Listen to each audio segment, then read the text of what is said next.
Vamos a explicar qué es un riesgo, cómo funciona la naturaleza del riesgo, cómo existen diversos tipos de riesgo y cuál es la relación entre riesgo, rentabilidad y liquidez en los mercados. Entonces empezamos con el concepto y la noción general de riesgo. Veamos.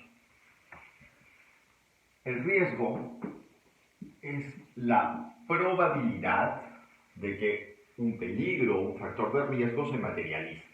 Entonces el riesgo es una combinación entre probabilidad de que suceda un evento por la severidad de qué cosa impacta si es que sucede. Es decir, el riesgo se da como la probabilidad de que se materialice un evento.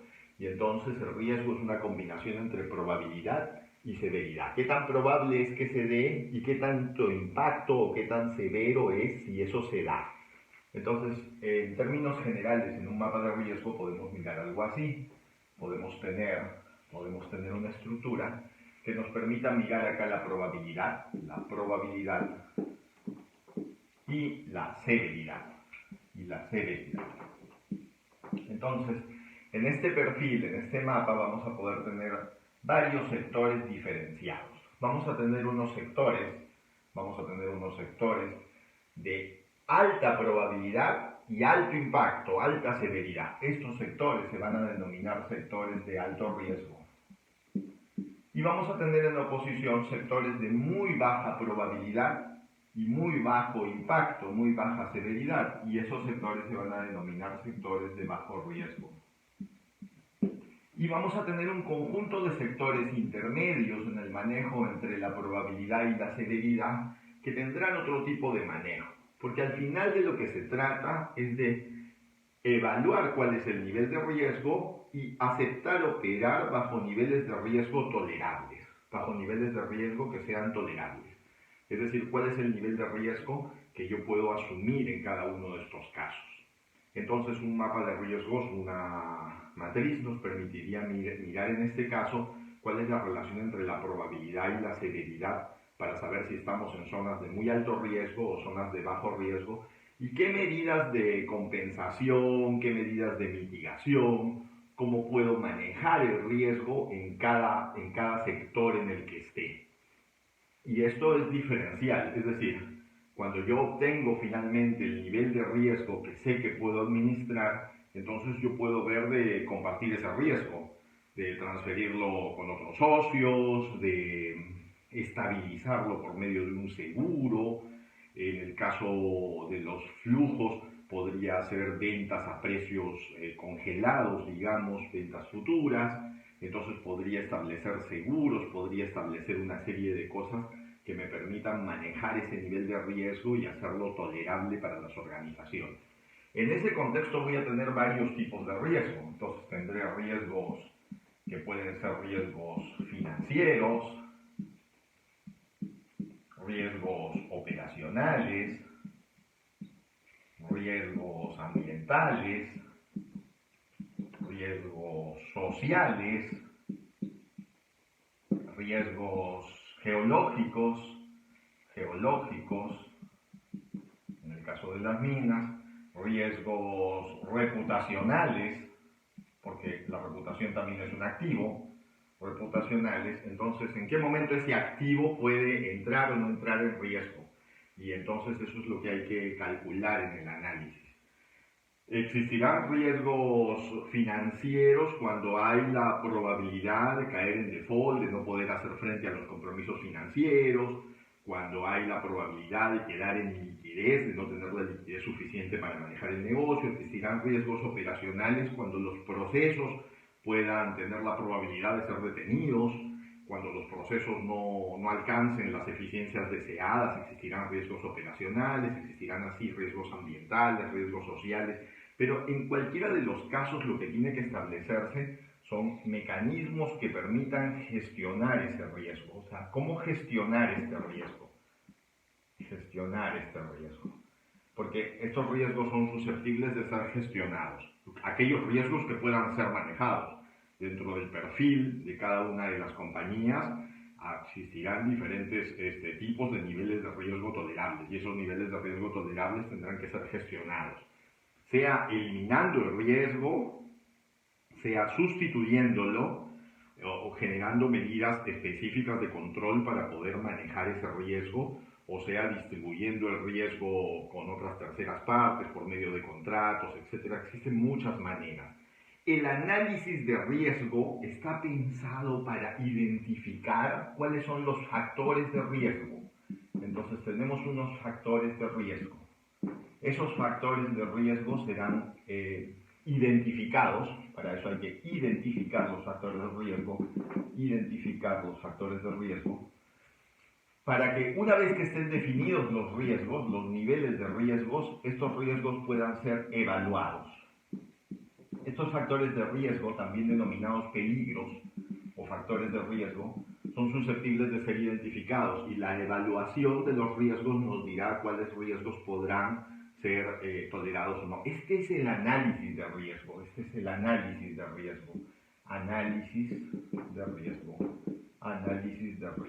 que me permite identificar todos estos peligros o factores de riesgo que podrían salir mal, y de toda esa lista de factores de riesgo procederé a priorizar cuáles son los que realmente tienen una severidad, y a esos factores les hago un proceso de gestión del riesgo para poderlos manejar.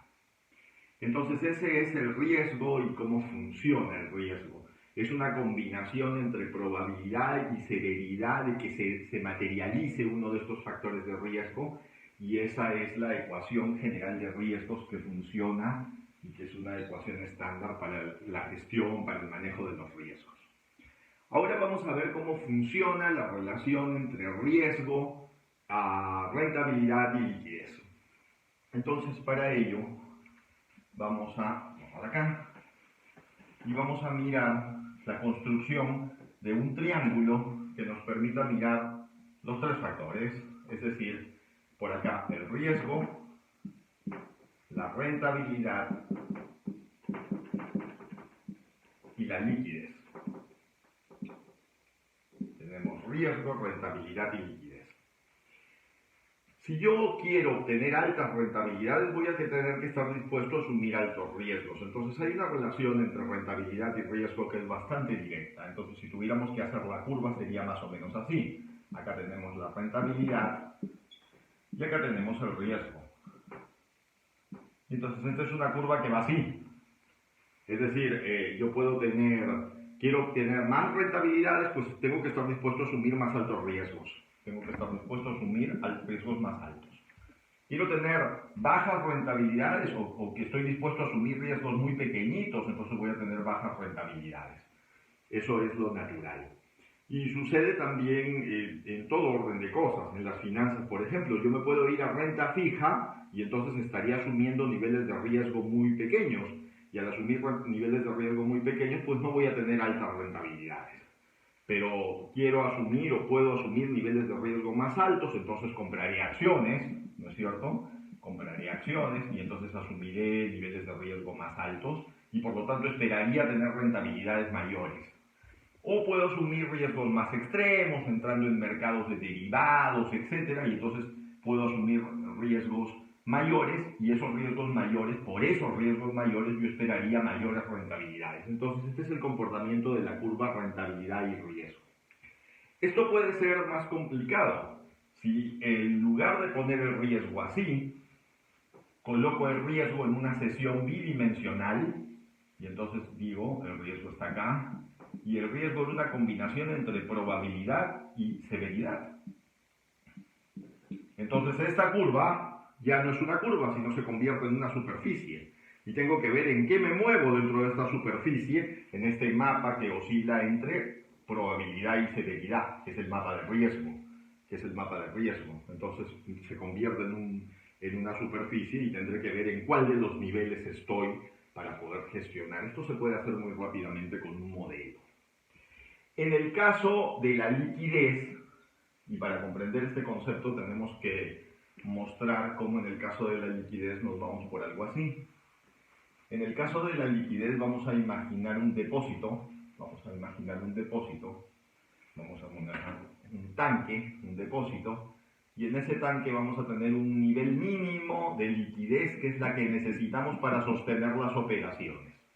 Ese nivel mínimo de liquidez, no voy a bajar de ese nivel mínimo de liquidez, es para manejar las operaciones de una manera financieramente sana, y entonces no voy a bajar de esos niveles, pero por encima de esos mínimos de liquidez yo tengo una liquidez. Si yo estoy totalmente líquido, es decir, estoy por acá, si yo estoy totalmente líquido, entonces no tendré nada para colocar en activos y entonces esos activos me darán más rentabilidad. Entonces, si yo estoy totalmente líquido, entonces mi riesgo por un lado va a ser bajo porque estoy totalmente líquido y mi rentabilidad que yo esperaría también va a ser baja. ¿Por qué? Porque entonces si estoy totalmente líquido no puedo esperar colocarlo en activos para que me den una alta rentabilidad. Si yo puedo sacrificar algo de liquidez o una buena parte de la liquidez para poder convertirla en activos, esperaría que por esa liquidez que estoy convirtiendo en activos me puedan dar unas rentabilidades más altas. Entonces, si yo tengo que hacer la curva rentabilidad y liquidez, voy a ver una relación que es opuesta. Es decir, si yo voy a tener una alta liquidez, esperaría estar totalmente líquido, esperaría ganar muy poquito o tener unas rentabilidades muy mínimas.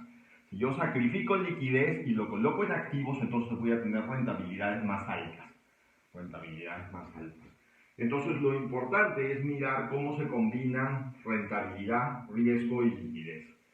Necesito un nivel de liquidez, pero por otro lado tengo que convertirlo en activos y esos activos asumirán más o menos niveles de riesgo en función a la rentabilidad que yo pueda esperar, que es una combinación a su vez del riesgo que yo pueda tolerar. Es decir, ¿cuál es el sector en este triángulo en el cual la compañía tiene que estar para manejarse financieramente, o el inversionista tiene que estar para manejarse financieramente con una estabilidad en términos de la combinación liquidez, rentabilidad y riesgo? Esa es la manera como se conceptúa el análisis de riesgos, tanto a nivel de volúmenes tridimensionales como a nivel de cómo funcionan estas curvas en su relación íntima en las finanzas y asociado a los proyectos. En el caso de los proyectos, este triángulo podría convertirse en una pirámide si colocamos por acá la información. ¿Y por qué es eso? Porque en el caso de los proyectos, a medida que se avanza en la información, los riesgos disminuyen. Es decir, un proyecto que está a nivel de solamente un análisis conceptual, o que está a nivel de una prefactibilidad o de una prefactibilidad, es un proyecto más riesgoso que uno que ya está a nivel de ingeniería de detalle, y